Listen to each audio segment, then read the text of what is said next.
Well, good morning, Peoria. It's always great to be back here in the River City, and especially so when I'm joined by your wonderful elected leaders who worked night and day in Springfield, certainly over the last week and months, frankly, on your behalf. Leader Jahan Gordon Booth and Leader Dave Kaler.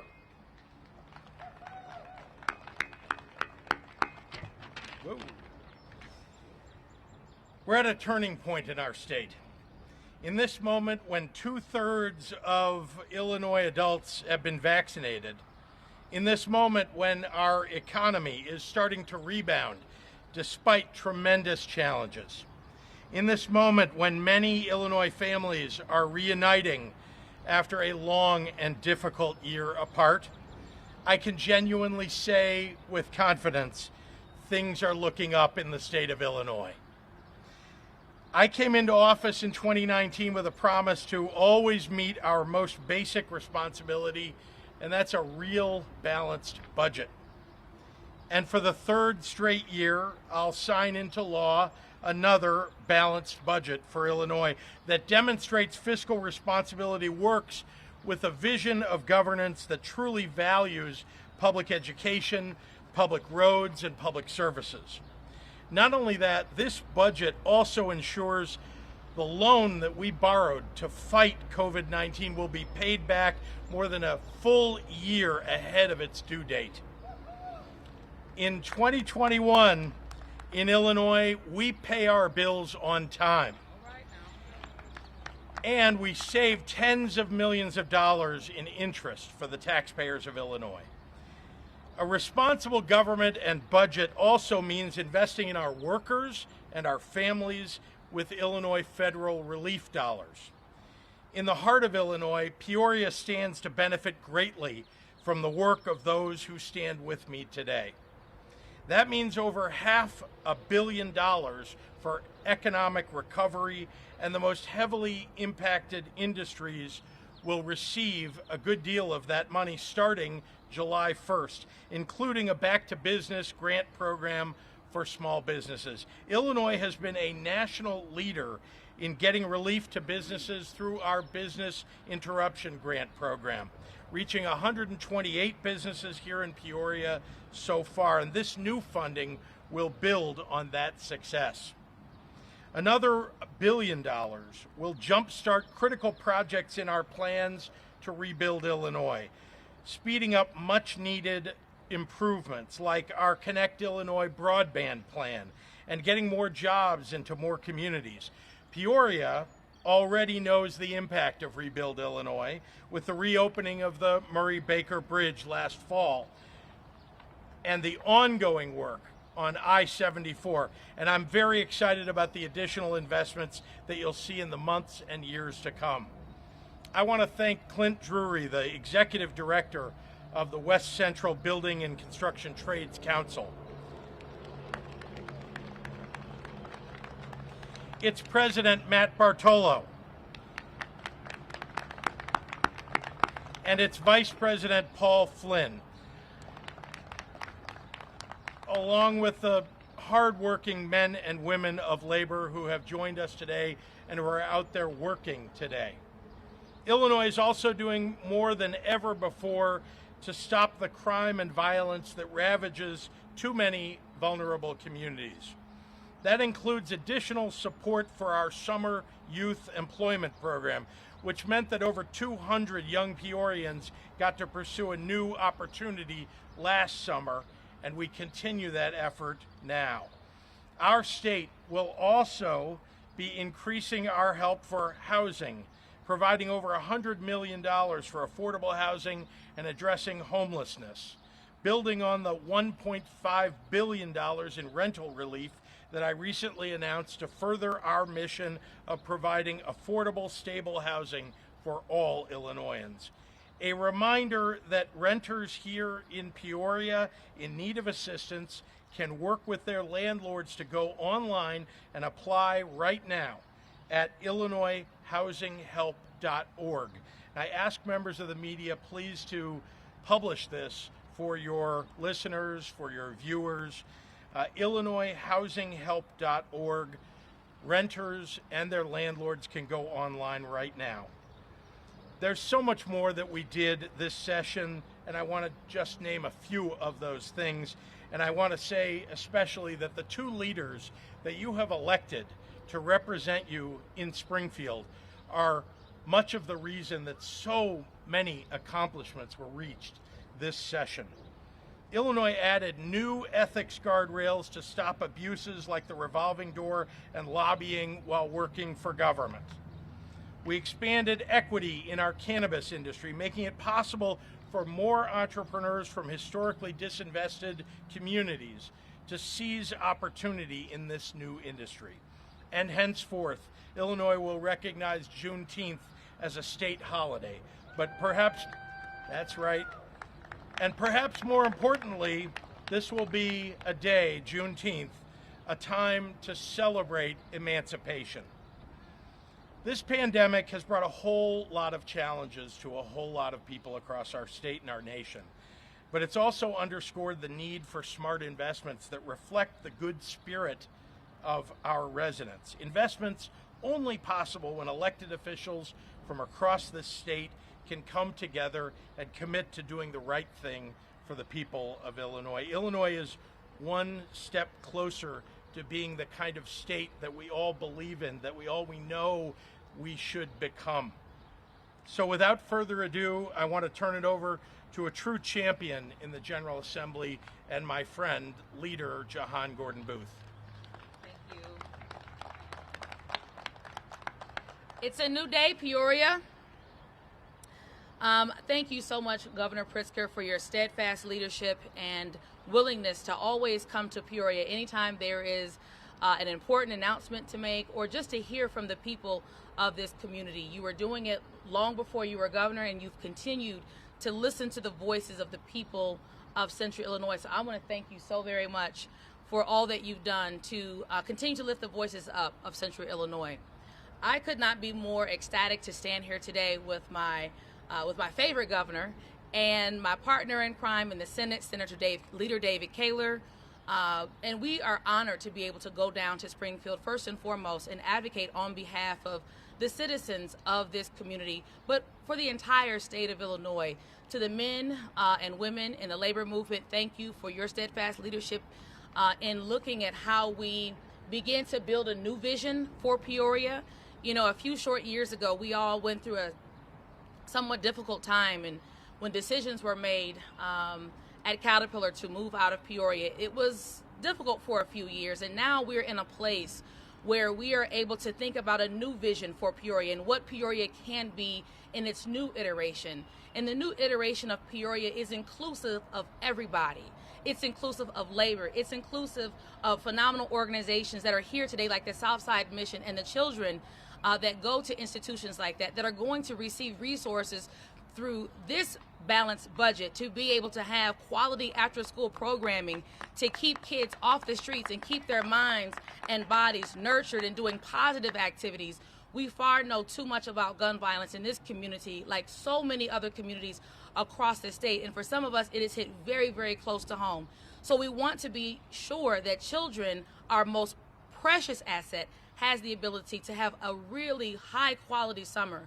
We know that there has been tons of learning loss because of this pandemic that has been so difficult to manage, particularly for working parents. I know I was one of those working parents trying to do e-learning this time last year, and a lot of the money that's been put into the budget is going to make it possible for many of those children, not just this summer, but summers for the future, to be able to make up a lot of that learning loss and through quality programming that allows children to still have fun during the summer, but add to their learning.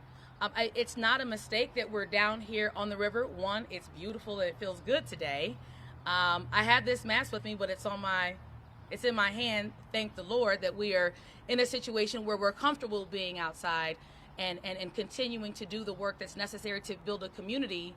And you know what? The things that are really critical for building community is thinking about the ways in which we can come together around policy, not just in a budget, but also in substantive policy. Senator Kaler and I worked on the River's Edge tax credit that we were able to pass out about 48 hours ago off the House floor. Senator Kaler passed it out about 3-4 weeks ago out of the Senate. We're looking forward to the governor signing that bill, which we know he's going to. That tax credit, along with a good number of other TIFs, as well as angel tax credits that allow public-private partnerships to come together and leverage hundreds of millions of dollars in private funds to rebuild communities just like Peoria. We know that through data that the River's Edge tax credit has been able to leverage over $172 million in private investment right here in Peoria. So again, Leader Kaler and I were honored to be able to bring that policy forward for the people of the city of Peoria, for the men and women of the building trades to be able to continue the work that they've been doing so wonderfully. If you look at Water Street and this community of the Warehouse District, many of you that are either Peorians or long-timers, you know that the Warehouse District looks significantly different than it did 10 years ago. And a lot of that is because of the men that you see standing behind us. So please, again, give the men of the building trades a big round of applause for the work that they do. I will begin to wrap up my remarks, but again, I want to thank the governor for the investment that he's been willing to support Senator Kaler and I in making. We are bringing home significant money in this community, and not just roads, but also in the not just horizontal, but also vertical. The vertical construction that you all will begin to see, not just in 61605, but also on the north end, to be able to rebuild communities that have long been divested in. We have brought forth millions and millions of dollars back to this community because we know that our strongest asset is our people. And if we invest in our people and we invest in the infrastructure around them, they will rise to the occasion. So thank you, and please welcome Leader David Kaler.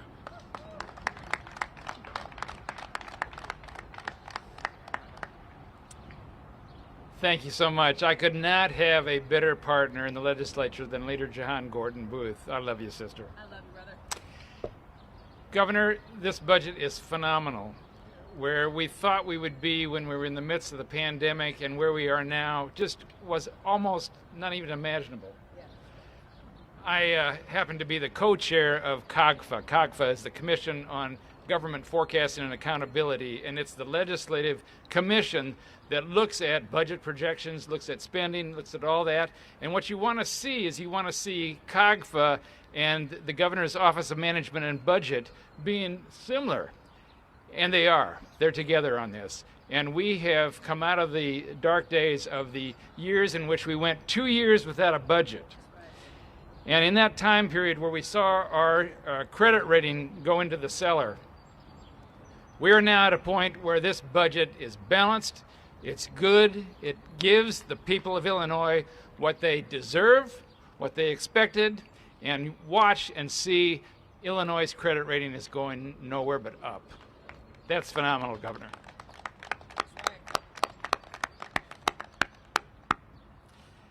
I can't say enough about what good things are in this budget, and I won't go into detail, but a budget represents your priorities. Governor, it represents your priorities as governor. It represents our legislative priorities because we are elected to do good things for the people that sent us there. And I can say today, I'm proud to say, we have done that. Governor, thank you very much, and please come back up to the podium. Thank you, and happy to take questions from members of the media. Yes.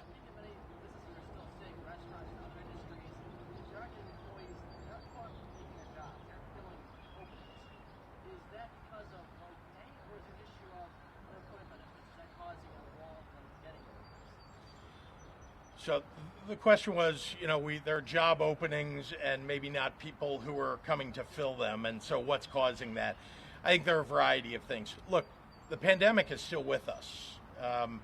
For those who've been vaccinated, the impact, the effect is much less than it was. For many people who've not been vaccinated yet, they need to get vaccinated, and we want to make sure that everybody gets back to work. But it's reasonable for people to feel somewhat concerned, as they have for the last 15 months, that getting back to work might be a difficult endeavor for them with the pandemic still upon us. We want people to get vaccinated so that they'll get back to work, but I just want to point out that's one reason that people haven't gotten back to work. Still a concern, a fear perhaps that they might get COVID, or that others who enter a location might have COVID. So that's one thing. A second is that there are many, many women who, particularly women, who chose not to go back into the workforce yet. In fact, they stepped out of the workforce to take care of their children or an elderly parent or someone else. And they're still doing that, and it's difficult for them as childcare is still ramping back up to find the childcare that they need so that they can go out and get a job. So that's another portion of people. And then, I think that there may be people who are on unemployment right now and who aren't able to find a job that pays enough for them to pay their bills. Now, again, those three things are working together perhaps to keep some people from seeking out jobs. But I would say that a lot of people are getting back to work, a lot of people. And the fact that there's so much sort of help wanted out there, the help wanted signs are everywhere, is a great sign for the future of the economy of our state. And I'm looking forward, frankly, to people getting back to work as they have been over the number of months since January, since people started getting vaccinated. One last thing, in the first 3 months of the year, I just want to remind you, about 93,000 people went back to work. And just to remind you, 93,000 increase in jobs taken by people. That compares to just look at a year prior where only 40,000 jobs, I'm talking about before the pandemic, there were only 40,000 job increases, an increase of 40,000 jobs in that year. So 93,000 in a quarter of the year is a pretty good number, and I'm hoping to see that going forward. Yep. Yes, those openings will be filled. We have the people here in Illinois who will take those jobs. It will take a little bit of time as people are transitioning to getting childcare and getting back to work. Governor, you mentioned that you want everybody to get vaccinated and that that's part of the issue with the employment right now. But the pace is slow. Yes. What can the state do? What can you do to keep people getting the vaccine and keep encouraging people to get it? So one of the reasons that the pace of vaccinations has slowed is there are just fewer people that need to get vaccinated now, right? We are almost 70% vaccinated across the state of Illinois. So you're now talking about a population of 30%. Remember that we're trying, as the EUAs come forward so that younger and younger people can get vaccinated, we're increasing the population of people available to get vaccinated. And frankly, the 12 to 17-year-olds are getting vaccinated at a rate that's much higher than the other age groups did when the vaccine became available to them, which is terrific. We want to get everybody back to school in the fall safely. The fact that people are getting vaccinated in that age bracket at such a quick pace is phenomenal. So I'm looking forward to, our overcoming some vaccine hesitancy. As everybody knows, somebody who's been vaccinated and feels comfortable that it's a safe thing to do. We also are providing some incentives, as you've heard about. We're looking forward to potentially doing a vaccine lottery, as you've heard about in other states.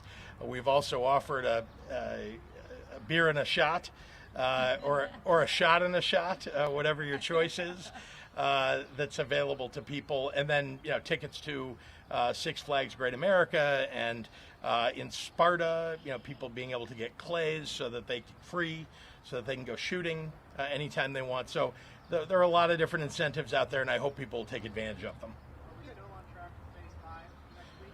Thanks for asking. The question was, are we still on track for phase 5 next week?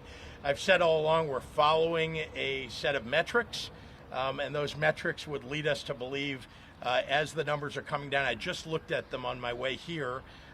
We have, declining numbers of cases, declining people in the hospital, declining numbers of people who are going to the hospital for the first time with COVID. So my expectation is that on June 11th, as projected, we will move to phase 5, which is a full reopening.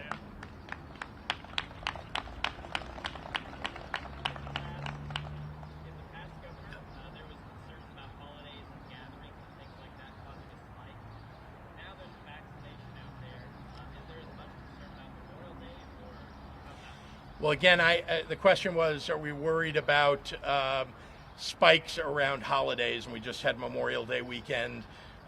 Will we see it around July 4th weekend and so on? Again, the more people that get vaccinated, the less dangerous it is, the more likely it is that everybody can gather together and enjoy as they have in years past.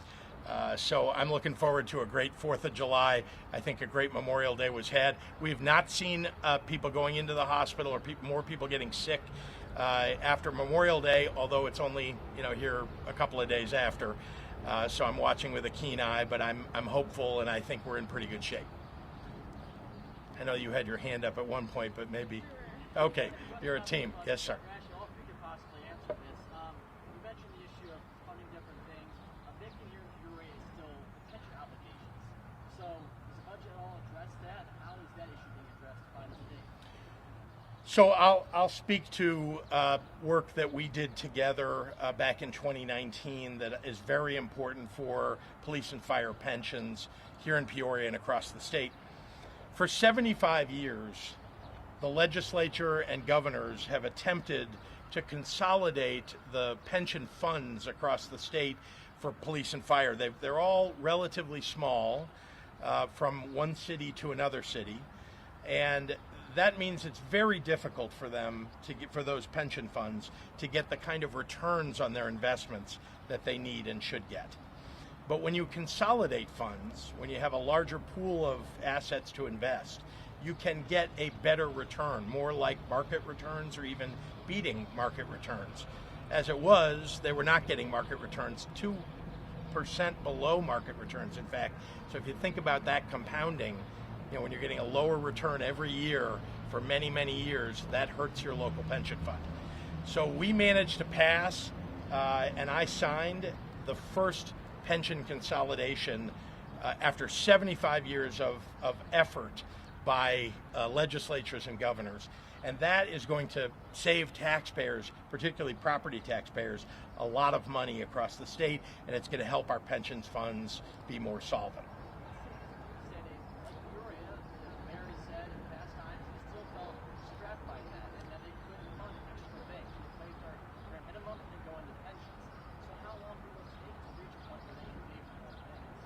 Well, we got to stop the bleeding, right? And the bleeding was, getting returns that are below market returns. So that's one thing.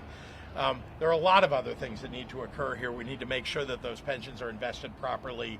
And then I have to say that we have to work at the state level to do things like fund our schools better, which allows us to lower property taxes at the local level. And that will help just, the sheer ability of taxpayers to take a bit of a break on some of their property taxes. And it just helps to make it easier to fund police and fire pensions, for example. So it took many, many years, decades really, to get into the problems that the state and local governments have now had with pensions. It's going to take us a few years to get out of it, but we continue to work on it. Yeah, Chris. And ask what your feelings are, and then Yeah. our legislators too, Sure. on the notion of either moving that arbitrary date of full funding in the 2040s or moving to a rolling amortization to more realistically deal with the pension issue, because right now the 100% funding contemplates everybody up and retires on that date, so you have to be fully funded. Why not make a move to either rolling amortization or extend out that arbitrary date? That issue has been out there. It's been proposed, as you suggest. It's 90%, by the way. That's the aim of at least state pension funds, to be 90% funded by 2045.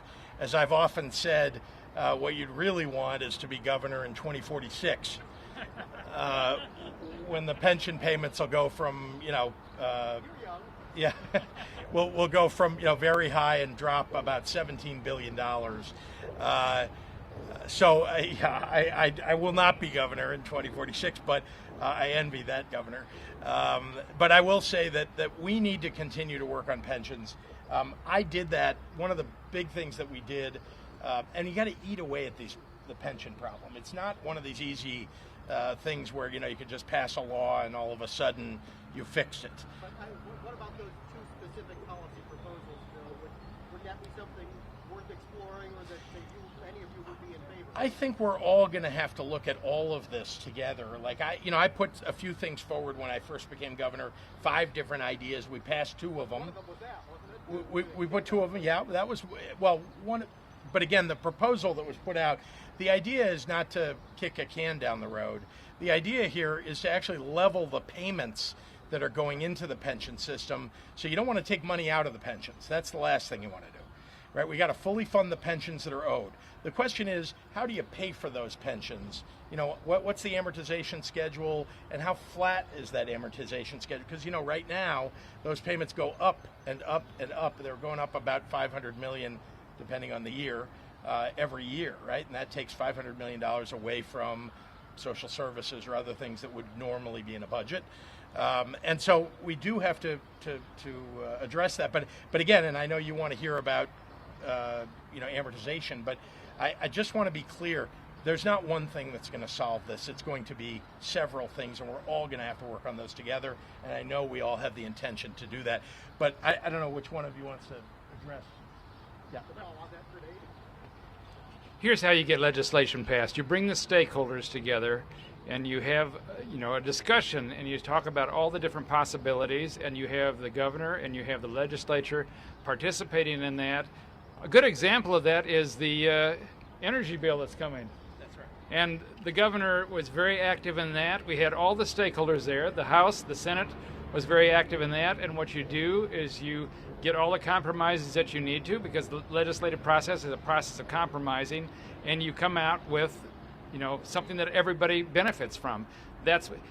We would have done that if it had not been for the fact that we've had a pandemic for the last year and a half. When the governor is absolutely right, and that was really a great benefit to all of the police and firefighters in this state, is that we have consolidated those funds so that they can have higher returns. The next step is to bring those stakeholders together and say, okay, now let's look at what else we need to solve. That's how legislation is done. We don't do things to people. We need to do things with people. Thank you, everyone. Governor, quickly, can you confirm you will sign the holiday bill? I'm sorry, what was your question?